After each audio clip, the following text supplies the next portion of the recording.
আয়নার প্রতিফলন করে পরবর্তী প্রজন্মের ধর্মাবতার ও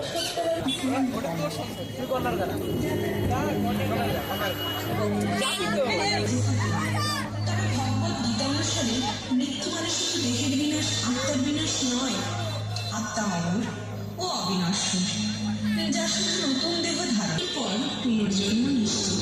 তাই যা অনিবার্য তা নিয়ে শোক করা উচিত নয়। তাই গীতার 27 নম্বর শ্লোকে শ্রীকৃষ্ণ অর্জুনকে বলছেন, জাতস্য হি ধ্রুবম পোশাক ত্যাগ করে নতুন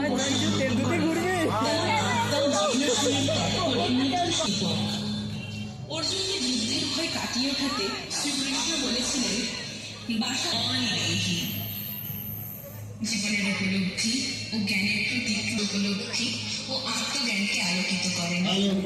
মৃত্যুকে অস্বীকার করেন, বরং জীবনের প্রতিটি উপলব্ধি করে বেঁচে থাকার আত্মজ্ঞান।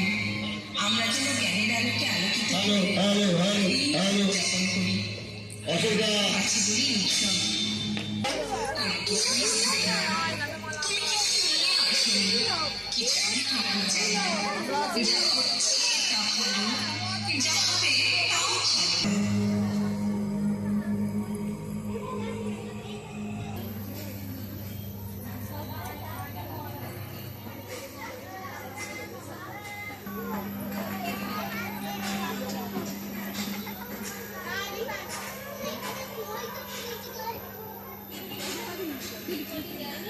এই সত্যকে কেউ অস্বীকার করতে পারে না, মৃত্যুই শেষ বিদায়।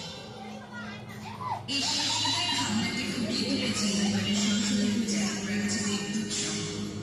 একটি ব্যতিক্রম ধর্মী উপস্থাপনা ধরা দিয়েছে এই পূজা মালা। মৃত্যু